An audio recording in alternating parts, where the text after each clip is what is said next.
Hello students, welcome back to my channel. आज के इस वीडियो में हम सीखने वाले हैं top 10 tricks to solve chemical kinetics questions. Chemical kinetics के क्वेश्चंस को काफ़ी कम समय में इजीली कैसे सॉल्व करें, इसके लिए कुछ सिंपल ट्रिक्स सीखेंगे। तो बिना टाइम वेस्ट किए चलिए शुरू करते हैं इस वीडियो को।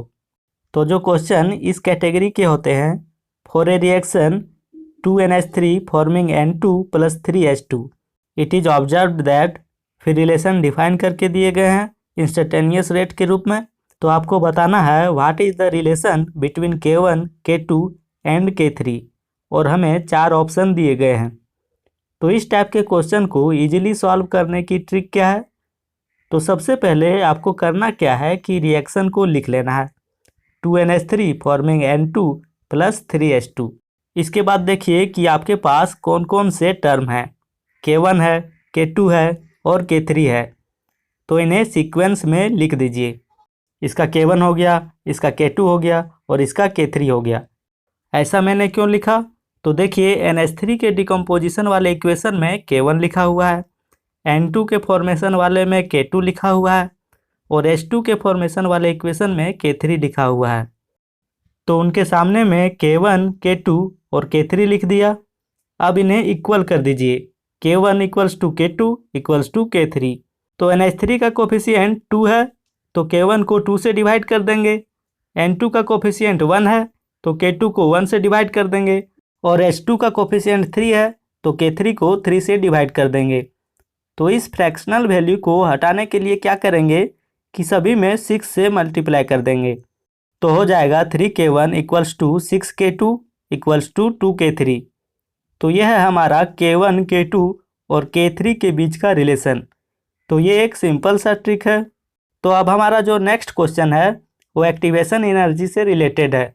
तो दिया गया है कि for a reaction taking place in 3 steps the rate constants are K1, K2 and K3। The overall rate constant K = K1, K2 divided by K3 if the energy of activation values for the first, second and third stages are respectively 40, 50 and 60 kilojoule per mole, then the overall energy of activation in kilojoule per moles is। तो इस type के questions को solve करने के लिए एक simple सा trick है। तो इसके लिए आपको करना क्या है कि जो ओवरऑल रेट कांस्टेंट K है वो दिया गया है K = K1 × K2 divided by K3। तो जो न्यूमरेटर में है रेट कांस्टेंट उन्हें आप चेक कर लीजिए कि वो किस स्टेज के हैं। तो यहाँ पर न्यूमरेटर में है K1 और K2 यानी कि फर्स्ट एंड सेकेंड स्टेज के टर्म्स। तो इनके एक्टिवेशन एनर्जी को ऐड कर देंगे तो हो जाएगा EA1 + EA2 और डेनोमिनेटर पोजीशन में है K3 यानी कि थर्ड स्टेज का रेट कांस्टेंट। तो थर्ड स्टेज की एक्टिवेशन एनर्जी EA3 को माइनस कर देंगे। तो फाइनली हमें करना है EA1 + EA2 - EA3। तो हो जाएगा 40 + 50 - 60 = 30 किलोजूल पर मोल। तो ये था एक ट्रिक।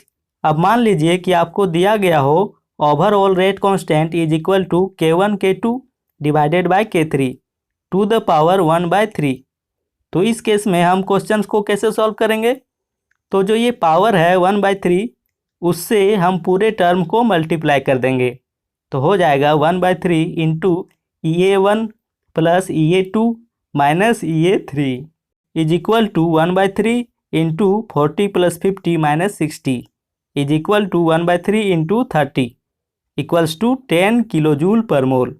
अब अगला जो हमारा ट्रिक है वो जीरो ऑर्डर रिएक्शन के लिए है। तो कोई रिएक्शन है A forming B follows zero order reaction, find time required for completion of 60% of reaction and T½ is given 2 minute. तो हमें वह टाइम कैलकुलेट करना है जिस पर रिएक्शन 60% कंप्लीट हो जाएगा। तो इसके लिए क्या करना है, टाइम = 60 डिवाइडेड बाय 50 × T½ तो जितना भी परसेंटेज हमें दिया गया हो उसे 50 से डिवाइड कर देंगे और T½ से मल्टीप्लाई कर देंगे। तो यहाँ पर हो जाएगा 60 डिवाइडेड बाय 50 × 2। इसे सॉल्व करने पर आता है 2.4 मिनट। अगर रिएक्शन इस टाइप का हो 2A फॉर्मिंग B तो उस केस में हम क्या करेंगे, हाफ से मल्टीप्लाई कर देंगे। तो हो जाएगा half into 60 divided by 50 into 2। इसे सॉल्व करने पर आता है 1.2 मिनट। तो जनरली हम फॉर्मूले को इस टाइप से भी रिप्रेजेंट कर सकते हैं, t equals to 1/n into x by 50 into t half, where x is the value of percentage given in the question. Next जो हमारा ट्रिक है वो फर्स्ट ऑर्डर रिएक्शन के लिए है। तो हमारा क्वेश्चन है, for a first order reaction half life time is 3 minute, calculate the time required to complete 90% of the reaction. तो इस टाइप के क्वेश्चंस को सॉल्व करने के लिए एक आसान सा ट्रिक है।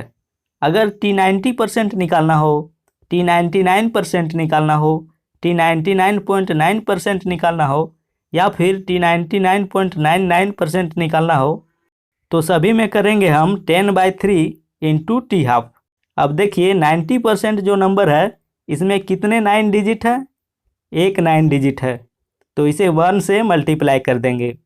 ठीक इसी तरह से 99% में कितने 9 डिजिट है, 2 है, तो इसे 2 से मल्टीप्लाई कर देंगे। 99.9% में 3 है, तो इसे 3 से मल्टीप्लाई कर देंगे। और 99.99% में 4 डिजिट है, तो इसे 4 से मल्टीप्लाई कर देंगे। अब इन रिलेशंस का यूज करके टाइम इजीली कैलकुलेट कर सकते हैं। तो हमारा जो क्वेश्चन था t 90% के लिए था, तो t 90% हो जाएगा 10/3 इंटू टी हाफ इंटू 1, और टी हाफ दिया गया है 3 मिनट, तो हो जाएगा 10/3 इंटू 3 इंटू 1।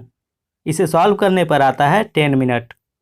नेक्स्ट जो हमारा ट्रिक है वो है trick to find order of reaction if rate constant is given.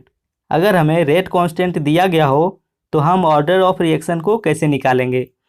तो इसके लिए ट्रिक है order of reaction equals to power of litre minus power of time. तो चलिए इसे कुछ एग्जांपल्स की हेल्प से समझते हैं। जैसे कि हमें रेट कांस्टेंट दिया हुआ है k equals to 6.7 into 10⁻⁻4 mole per litre पर सेकेंड। ये हमें रेट कांस्टेंट की कुछ वैल्यू दी गई है। अब इसके हेल्प से हमें ऑर्डर ऑफ रिएक्शन फाइंड करना है। तो देखिए इसमें लीटर की पावर क्या है, -1, तो लिखेंगे -1, और टाइम यानी कि सेकेंड का पावर है -1, तो हो जाएगा माइनस ब्रैकेट में -1, तो आ जाएगा 0। तो इस रेट कांस्टेंट का जो रिएक्शन ऑर्डर है वो होगा 0। एक और एग्जांपल लेते हैं। Rate constant k equals to 2.5 into 10⁻³ second inverse. तो देखिए इसमें लीटर तो है नहीं, तो हो जाएगा 0, और टाइम यानी कि सेकेंड का पावर है -1, तो हो जाएगा माइनस ब्रैकेट में -1 इज इक्वल टू 1, यानी कि इस केस में जो रिएक्शन है वो फर्स्ट ऑर्डर रिएक्शन है। नेक्स्ट हमारा ट्रिक है यूनिट ऑफ रेट कांस्टेंट के लिए। डिफरेंट ऑर्डर के रिएक्शन के रेट कांस्टेंट का यूनिट कैसे फाइंड करेंगे। तो इसके लिए याद रखिएगा unit of concentration to the power 1 - n into unit of time to the power -1। तो कंसंट्रेशन का यूनिट होता है मोल पर लीटर और टाइम का यूनिट होता है सेकेंड। तो फाइनली हम लिख सकते हैं mole per litre to the power 1 - n into second to the power -1।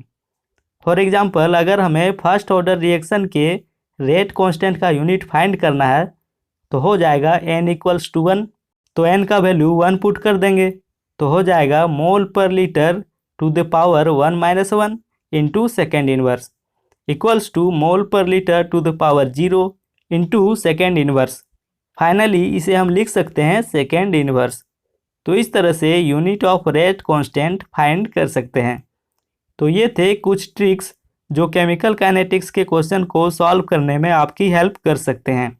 Video helpful लगा हो तो लाइक करें, शेयर करें और सब्सक्राइब करें।